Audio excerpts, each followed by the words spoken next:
नमस्कार। आज हम बात कर रहे हैं टनेहिसी कोट्स की 2015 की किताब between the world and me पर।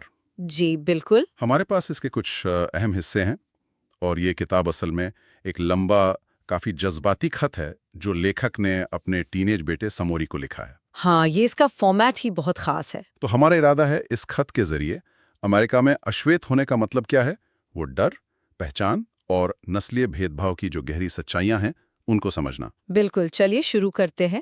तो सबसे पहले यही सवाल कि ये किताब एक खत की शक्ल में क्यों है, इसका कुछ खास असर होता है क्या? हाँ बिल्कुल, देखिए पत्र का फॉर्मेट इसे बहुत ही निजी बना देता है। ये सीधे अगली पीढ़ी से बात है। हाँ, लेखक अपने बेटे को अमेरिकी समाज और इतिहास की जो कठोर सच्चाई है वो बिना किसी लाग लपेट के बता रहे हैं।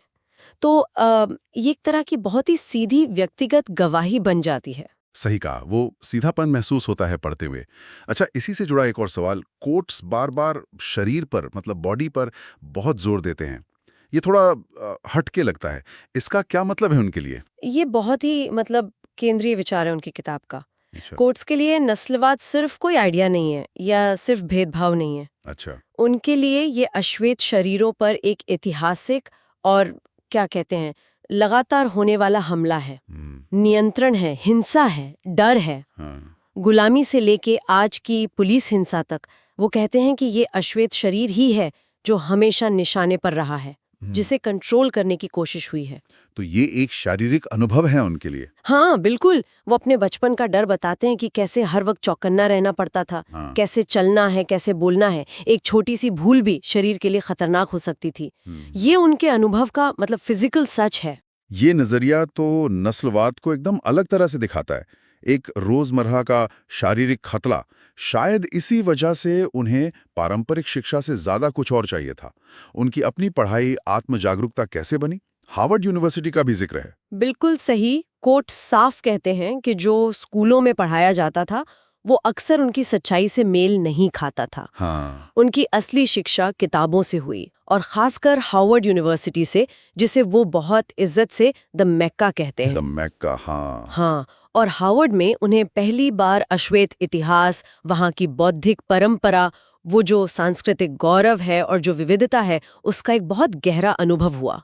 अच्छा। तो ये उनके लिए सिर्फ एक यूनिवर्सिटी नहीं थी, ये एक तरह से खुद को खोजने, अपनी पहचान को समझने और सशक्त महसूस करने की जगह थी। एक सुरक्षित जगह जहां इतिहास को अलग नजरिए से देख सकें। लेकिन फिर उनके दोस्त प्रिंस जोन्स की पुलिस के हाथों हत्या का जिक्र आता है। वो बहुत दर्दनाक है। उस घटना ने कैसे असर डाला उनकी इस समझ पर? हाँ, ये घटना तो इसने कोट्स को अंदर तक झकझोर दिया था। देखिए, प्रिंस जोन्स पढ़े लिखे थे, अच्छे परिवार से थे, वो सब कुछ जो अमेरिकी समाज में सेफ माना जाता है। हाँ, हाँ। उनकी बेवजह हत्या ने कोट्स को ये कड़वा सच दिखाया कि अमेरिका में कोई भी अश्वेत व्यक्ति, चाहे उसका शोषण स्टेटस कुछ भी हो, हाँ। वो उस खतरे से सुरक्षित नहीं है। ये कोई एक आध बुरी घटना नहीं थी। नहीं, ये एक सिस्टम का हिस्सा लगा उन्हें। बिल्कुल, ये एक व्यवस्थागत नस्लवाद का नतीजा है।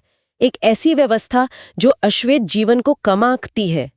ये बात उन्हें बहुत शिद्दत से महसूस हुई। ये तो बहुत बहुत भारी एहसास है। तो इस सब के बाद आखिर में वो अपने बेटे समोरी को क्या सिखाना चाह रहे हैं?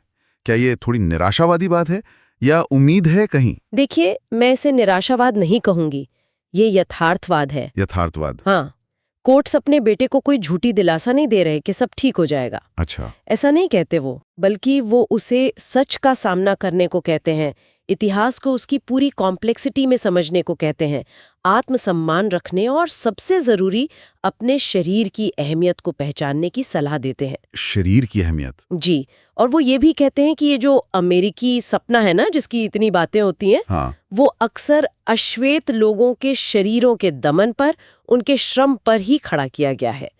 तो ये कड़वा सच जानना, यही शायद असली ताकत है, संघर्ष करने की हिम्मत देता है, भले ही जीत पक्की ना लगे। तो कुल मिलाकर देखें तो ये किताब अमेरिका में नस्ली सच्चाई का एक बहुत ही पावरफुल निजी दस्तावेज है। ये सिर्फ थ्योरी नहीं, बल्कि जिया हुआ सच है। निश्चित रूप से। और इसीलिए ये सिर्फ गुजरे हुए कल का विश्लेषण नहीं है, ये आज को समझने और आने वाले कल के बारे में सोचने के लिए एक बहुत जरूरी आवाज है।